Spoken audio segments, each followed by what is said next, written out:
Salam semuanya. Tema khotbah bulan ini adalah memahami dan mengenal Tuhan. Yeremia 9 ayat 23 dan 24 berkata, "Beginilah firman Tuhan, janganlah orang bijaksana bermegah karena kebijaksanaannya. Janganlah orang kuat bermegah karena kekuatannya. Janganlah orang kaya bermegah karena kekayaannya. Tetapi siapa yang mau bermegah, baiklah bermegah karena yang berikut, bahwa ia memahami dan mengenal aku, bahwa akulah Tuhan yang menunjukkan kasih setia, keadilan, dan kebenaran di bumi. Sungguh, semuanya itu kusukai." Demikianlah firman Tuhan. Tuhan senang kepada orang-orang yang memahami dan mengenal Dia, bahwa Tuhanlah yang menunjukkan kasih setia, keadilan, dan kebenaran di bumi. Tuhan Yesus berkata kepada orang Farisi dan orang Saduki dalam Matius 16 ayat 2 dan 3, "Pada petang hari, kamu berkata, hari akan cerah karena langit merah, dan pada pagi hari kamu berkata, hari ini cuaca buruk karena langit merah dan redup. Rupa langit kamu tahu membedakannya, tetapi tanda-tanda zaman kamu tidak mampu." Tuhan juga berbicara kepada kita, agar kita tidak hanya bisa melihat atau membedakan tanda-tanda yang terjadi di dunia ini, tetapi lebih daripada itu, kita harus mampu melihat tanda-tanda akan kedatangan Tuhan Yesus yang kedua kali. Sesuai dengan 1 Tesalonika 5 ayat 1 sampai dengan 11, dikatakan bahwa hari Tuhan datang seperti pencuri pada malam hari. Ini berlaku kepada orang-orang yang hidup dalam kegelapan. Tetapi bagi kita yang hidup dalam terang, hari Tuhan tidak datang tiba-tiba seperti pencuri. Orang yang hidup dalam terang atau siang adalah orang yang berjaga-jaga dan sadar. Orang yang hidup dalam terang atau siang tahu akan tanda-tanda zaman. Hari-hari ini Tuhan sedang berbicara kepada gerejanya tentang tahun 2033. Bahwa pada tahun 2033, setiap orang akan berjumpa secara autentik dengan Tuhan Yesus melalui kuasa dan hadirat Roh Kudus. Sampai tahun 2033, setiap kita mendapat kesempatan untuk memperkenalkan Yesus kepada setiap orang. Tahun 2033 merupakan goal penyelesaian amanat agung. Kalau benar tahun 2033 amanat agung selesai, tidak berarti bahwa Tuhan Yesus pasti datang tahun 2033. Ini tidak alkitabiah. Tetapi kalau kita berkata, tahun 2033 Tuhan Yesus bisa datang, itu alkitabiah. Sesuai dengan Matius 24 ayat 14 yang berkata, kalau amanat agung selesai, baru setelah itu tiba kesudahannya. Baru setelah itu bisa berarti 1 minggu, 1 bulan, 1 tahun, atau beberapa tahun.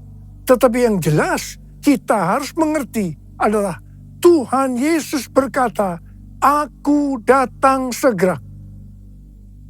Saya terus bertanya kepada Tuhan Yesus, bagaimana untuk menyelesaikan amanat agung ini?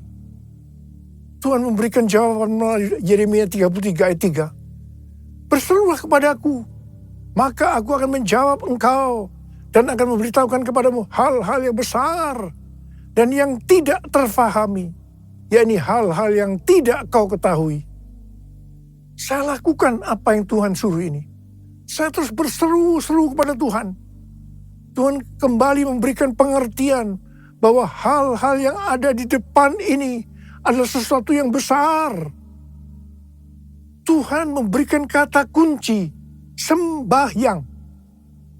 Kita tahu bahwa arti sembahyang ini adalah berdoa. Tetapi Tuhan memberikan pengertian kepada saya, arti dari sembahyang itu sebagai berikut. Sembahyang berasal dari kata sembah dan yang. Kata yang berasal dari bahasa Sanskerta, Jawa kuno, Bali, yang berarti yang maha kuasa, yang maha mulia, yang maha suci. Bagi kita orang percaya, yang maha kuasa, yang maha mulia, yang maha suci, itu adalah Allah kita yang namanya Tuhan Yesus Kristus. Haleluya! Jadi kita harus menyembah Tuhan Yesus Kristus. Definisi menyembah bisa dalam arti sempit atau arti luas.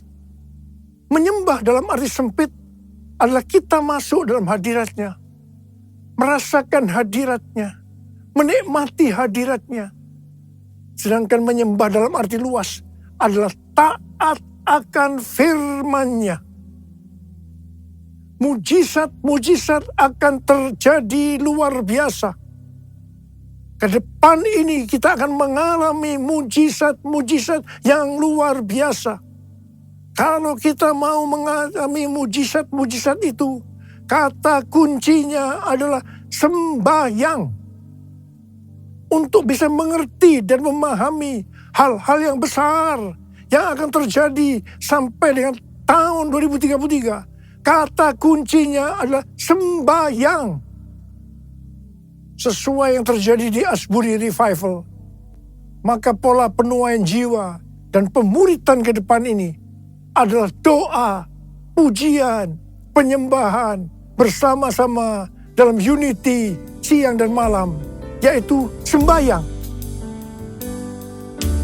Who is like you, Lord, in all the earth? Massive love and beauty, endless world. Nothing in this world can satisfy. Jesus, you're the cup that won't run dry. Your presence is heaven to me.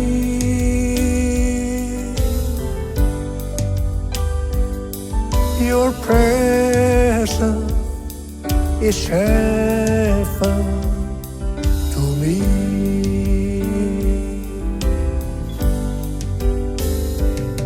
Your presence is heaven to me.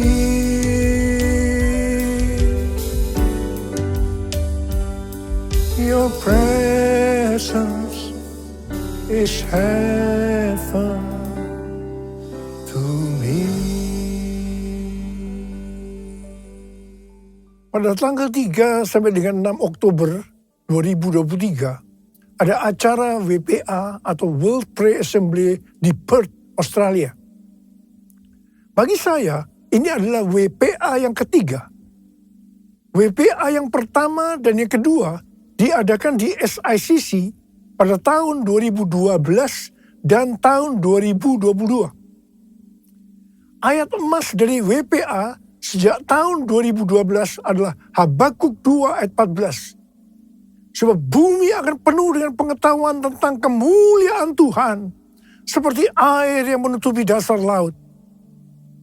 Setiap acara WPA selesai, baik yang pertama maupun yang kedua, terjadi hal-hal yang luar biasa, yang mengakibatkan terjadinya kegerakan-kegerakan baru. Setelah WPA yang pertama tahun 2012, maka pada tahun 2013, terjadi dua peristiwa yang penting. Peristiwa pertama, tahun 2013, Tuhan memberikan nama kepada pencurahan Roh Kudus yang terjadi hari-hari ini, seperti yang dikatakannya pada tahun 2009 kepada saya, sebagai Pentakosta yang ketiga. Peristiwa kedua tahun 2013, pada waktu Global Council Empower 21 meeting di Hawaii, Tuhan memberikan visi bahwa pada tahun 2033, setiap orang akan berjumpa secara otentik dengan Tuhan Yesus melalui kuasa dan hadirat Roh Kudus. Pada awalnya, kami tidak mengerti apa yang dimaksudkan oleh Tuhan dengan visi ini. Tetapi kami percaya. Sebagai tanda kami percaya, kami memperkatakan visi tersebut. Pada tahun 2018, Tuhan membukakan pengertian tentang Pentakosta ketiga. Setelah WPA kedua pada bulan Mei 2022 di SICC Tower, Tuhan membukakan pengertian tentang tahun 2033 tadi. Waktu WPA yang kedua, ada 3 hamba Tuhan yang berbicara tentang hal yang sama tentang tahun 2033. Yang pertama, Billy Wilson yang mewakili aliran Pentakosta. Yang kedua, Rick Warren yang mewakili Baptis. Dan yang ketiga, Nicky Gamble yang mewakili Anglican. Ketika saya mendengarkan mereka berbicara, maka Tuhan memberikan pengertian kepada saya. Dan saya berkata, I got it. I got it. Setelah itu ada konferensi Empower 21 di Amsterdam yang temanya Everyone. Ini dapat diartikan bahwa setiap orang akan mendapatkan kesempatan untuk berjumpa secara otentik dengan Tuhan Yesus melalui kuasa dan hadirat Roh Kudus pada tahun 2033.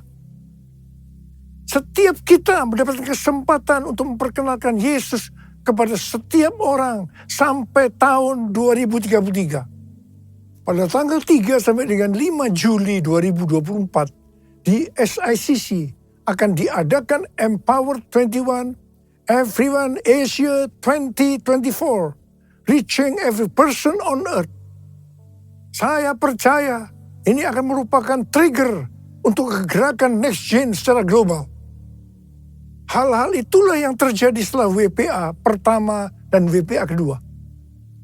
WPA ketiga di Perth telah berakhir dengan lawatan yang luar biasa untuk next gen. Saya percaya akan terjadi kegerakan-kegerakan yang lebih dahsyat yang merupakan kelanjutan dari kegerakan yang terjadi sekarang ini sampai dengan tahun 2033. Pesan yang Tuhan berikan kepada kita adalah supaya kita menjaga agar doa, pujian, dan penyembahan kepada Tuhan tidak berhenti.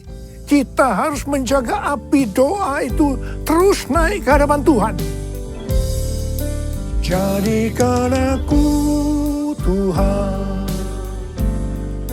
rumah doamu,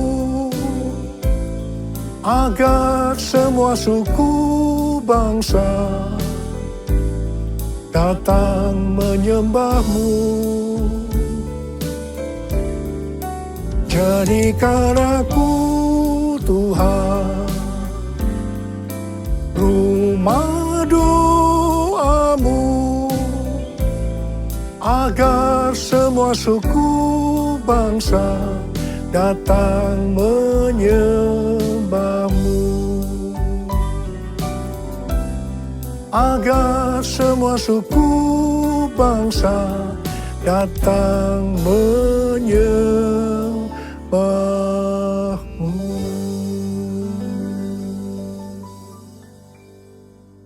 Hal-hal yang harus kita lakukan agar api doa, pujian, penyembahan tetap menyala siang dan malam adalah sebagai berikut. Imamat 6 ayat 12 dan 13 berkata, api di atas mezbah itu harus dijaga supaya terus menyala. Jangan dibiarkan padam. Setiap pagi imam harus menaruh kayu di atas mezbah, mengatur kurban bakaran di atasnya, dan membakar segala lemak kurban keselamatan di sana. Api di atas mezbah harus dijaga tetap menyala. Jangan sampai padam. Tuhan mau agar umat kepunyaannya, imamat yang rajani, yaitu kita ini semua, menjaga api doa tetap menyala. Ayat ini yang menjadi kekuatan pendorong bagi kaum Moravian di Herrnhut yang mempertahankan api doa, pujian, penyembahan 24 jam selama 100 tahun. Wow! Bagaimana supaya api doa tetap menyala? Apa yang harus kita lakukan? Yang pertama, senantiasa mempersembahkan kurban bagi Tuhan. Imamat 6 ayat 9 berkata, perintahkanlah kepada Harun dan anak-anaknya. Inilah hukum tentang kurban bakaran. Kurban bakaran itu haruslah tetap di atas perapian, di atas mezbah, semalam-malaman sampai pagi. Dan api mezbah harus dijaga tetap menyala di atasnya. Kurban yang dimaksud saat ini itu adalah pujian, penyembahan, talenta, bahkan seluruh hidup kita. Roma 12 ayat 1 berkata, karena itu saudara-saudara, demi kemurahan Allah, aku menasihatkan kamu, supaya kamu mempersembahkan tubuhmu sebagai persembahan yang hidup, yang kudus, dan yang berkenan kepada Allah.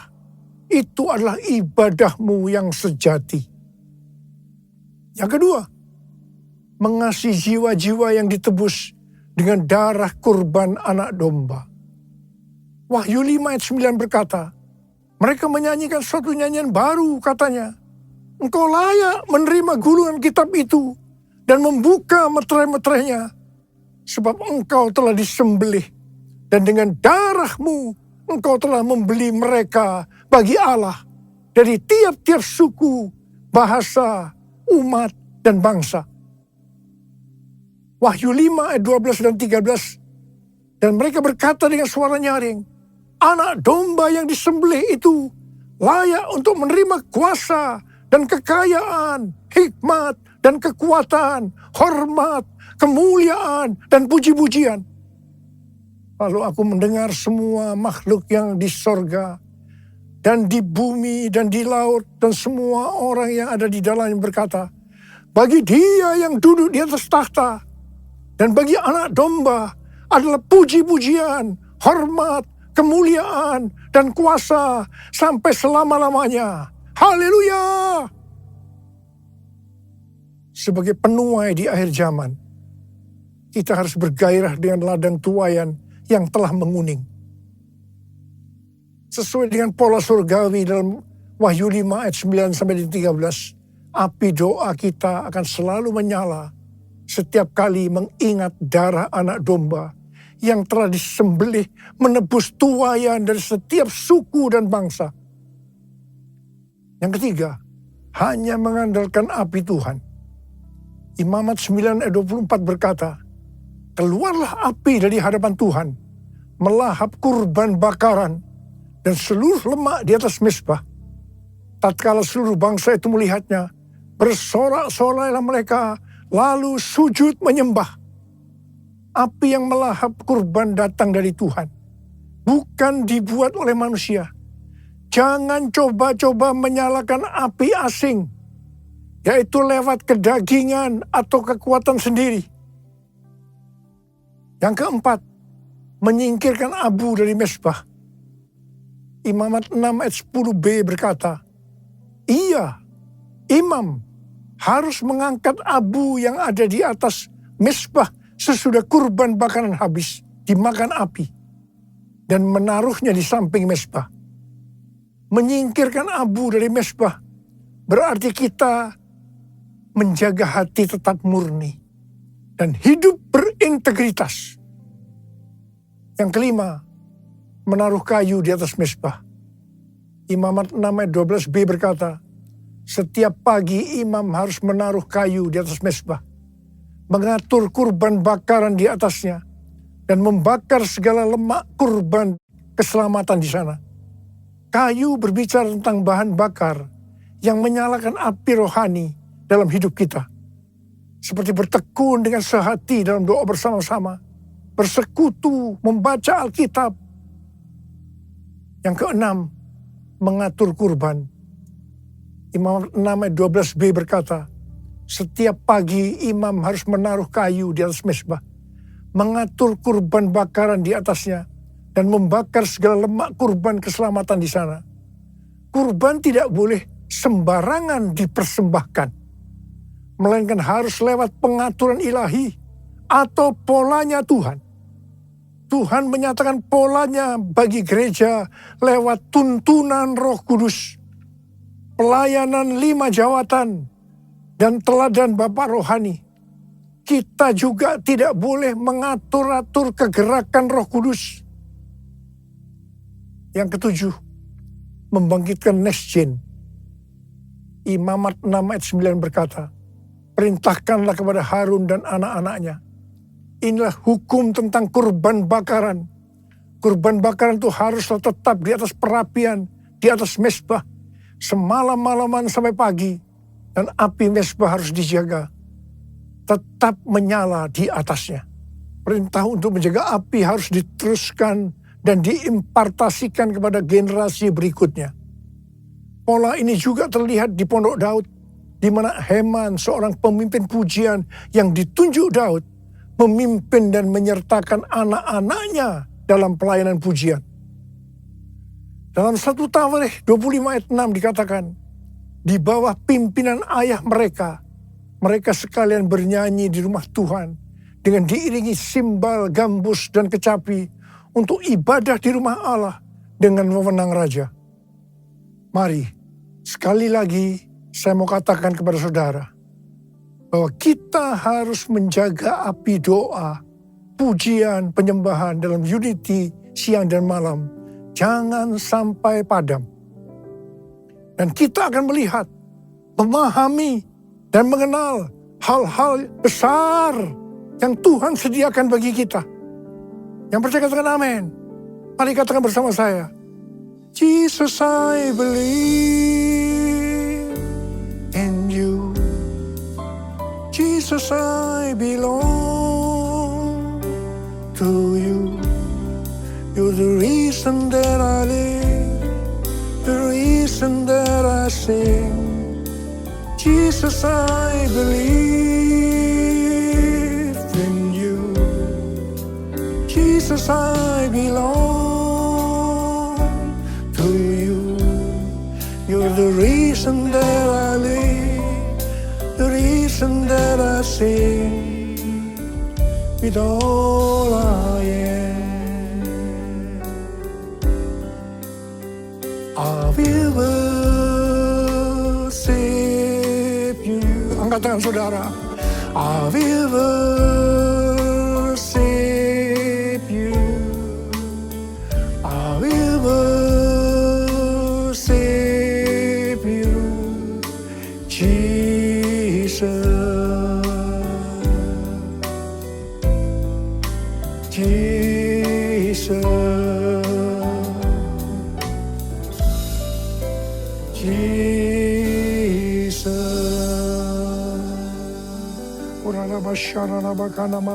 Mari kita berbahasa roh. Berbahasa roh. Yang sudah berbahasa roh, berbahasa roh.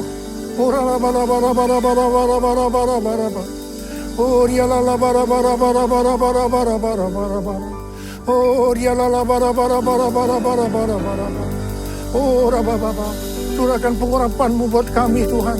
Curahkan pengurapan-Mu buat kami, ya Tuhan. Kau melihat anak-anak-Mu sudah mengangkat tangan mereka di hadapan Tuhan. Pengurapan-Mu turun ke atas kami semua. Terima pengurapan Tuhan, terima. Oh, terima kasih Tuhan. Terima kasih Bapa, terima kasih. I will worship you. I will worship you. I will worship you, Jesus.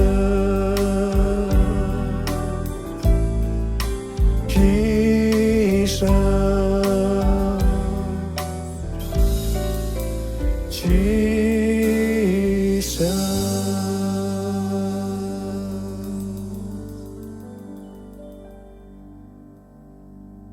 Mari, saudara-saudara, kita akan masuk dalam perjamuan kudus.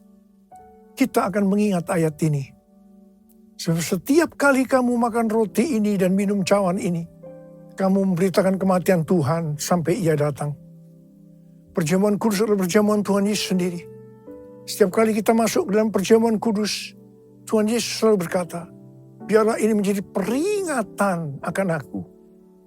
Biarlah ini menjadi peringatan akan aku.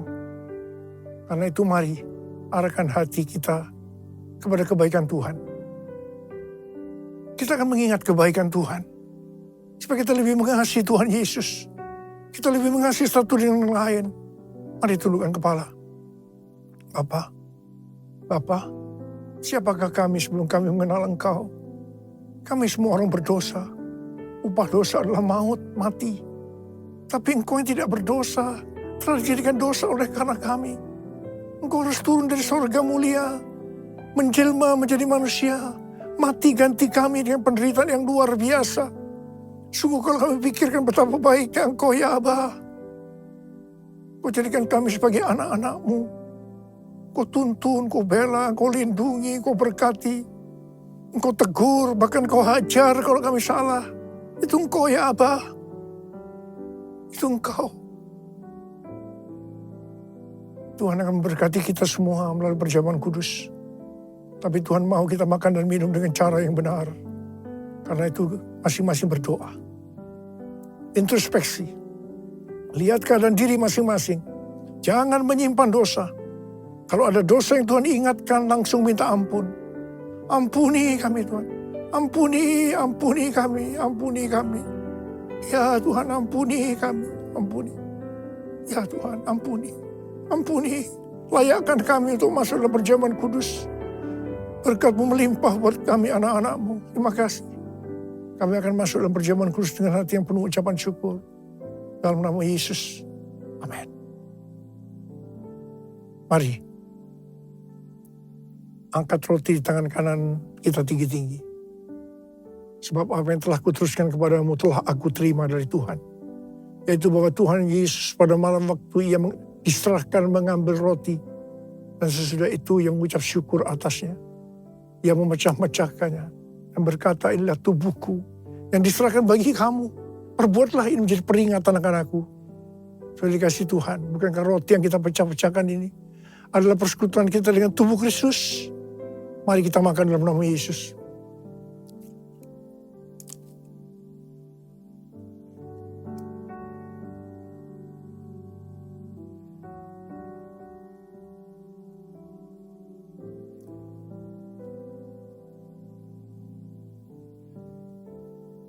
Angkat cawan di tangan kanan kita tinggi-tinggi.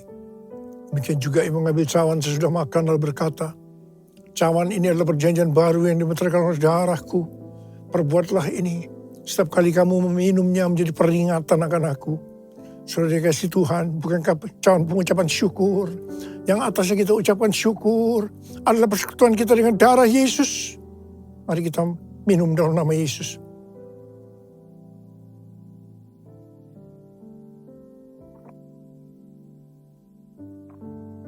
Mari angkat tangan kita di depan Tuhan. Ucapkan syukur dan terima kasih. Dengan suara jangan diam. Tuhan terima kasih ya Tuhan. Terima kasih ya Tuhan, terima kasih ya Tuhan. Terima kasih ya Tuhan, terima kasih. Terima kasih ya Abba, terima kasih. Bala berkati anak-anak-Mu. Berkatilah anak-anak-Mu. Saat ini Kau sedang menyembuhkan yang sakit. Membebaskan yang terikat, Engkau menghibur yang susah, Engkau menguatkan yang lemah, Engkau memberikan pengharapan-pengharapan yang baru bagi yang datang di atas keadaan putus pengharapan. Tuhan terima kasih, terima kesembuhan, terima.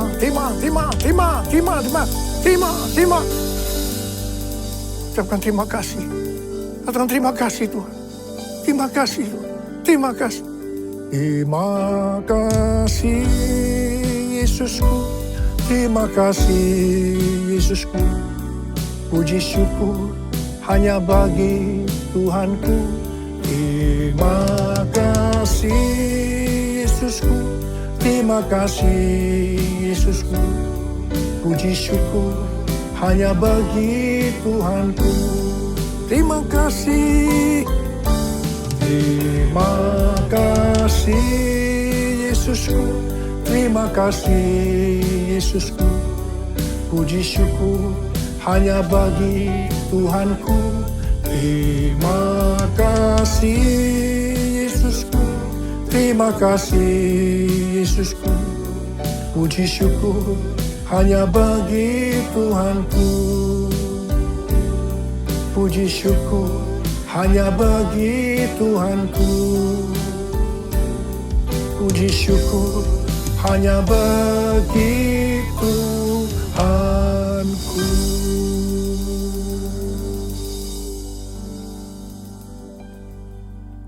Terimalah berkat Tuhan. Kasih karunia yang berlimpah-limpah daripada Allah Bapa dalam Anak yang tunggal Yesus Kristus. Persekutuan yang manis dengan Roh Kudus menyertai saudara sekalian mulai hari ini. Sampai Tuhan Yesus datang menjemput kita di awan-awan dan bahkan sampai selama-lamanya. Yang percaya bersama-sama katakan, Amin.